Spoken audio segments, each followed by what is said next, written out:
Brits are flocking to pharmacies across London to purchase surgical face masks and hand sanitiser, with stores struggling to keep up with demand. This is all we have left. Last few weeks we have sold a lot of surgical masks. The disposable ones were the ones which were in demand.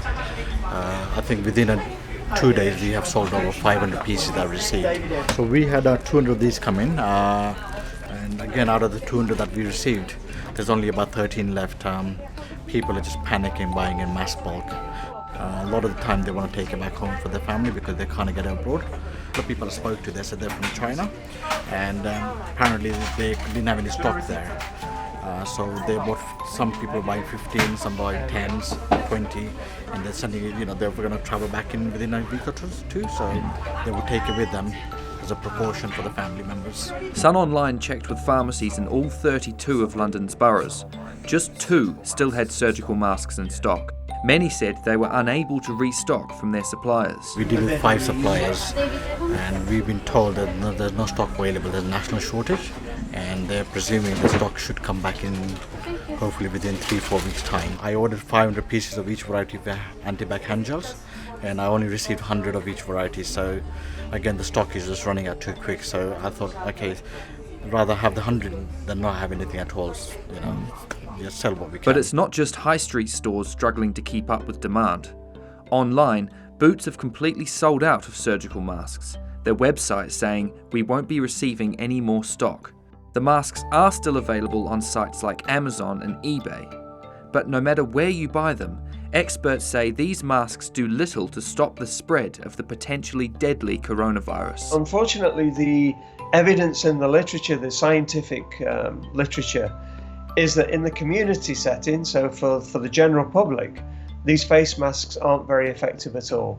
And the reasons for that are unclear, but it's probably to do with the fact that firstly people wear them for too long, so they stop being effective, and also they're not properly trained on putting the face masks on and, more importantly, taking them off.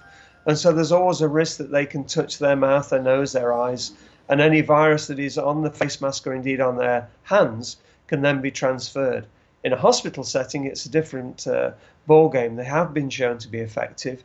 So how can people protect themselves? The only thing that people can rely on is trying to avoid contact with people who potentially have been exposed to the virus. So that means people who've recently travelled to Wuhan, Hubei province, and possibly even China. And really to urge those people who've travelled to those places to be aware of their own health.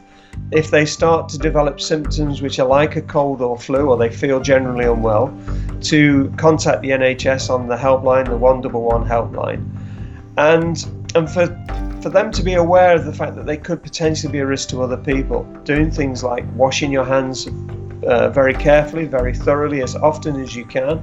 Maybe even in the case of coronavirus, carrying the alcohol hand washes or hand rubs. They seem to be effective against these sorts of viruses.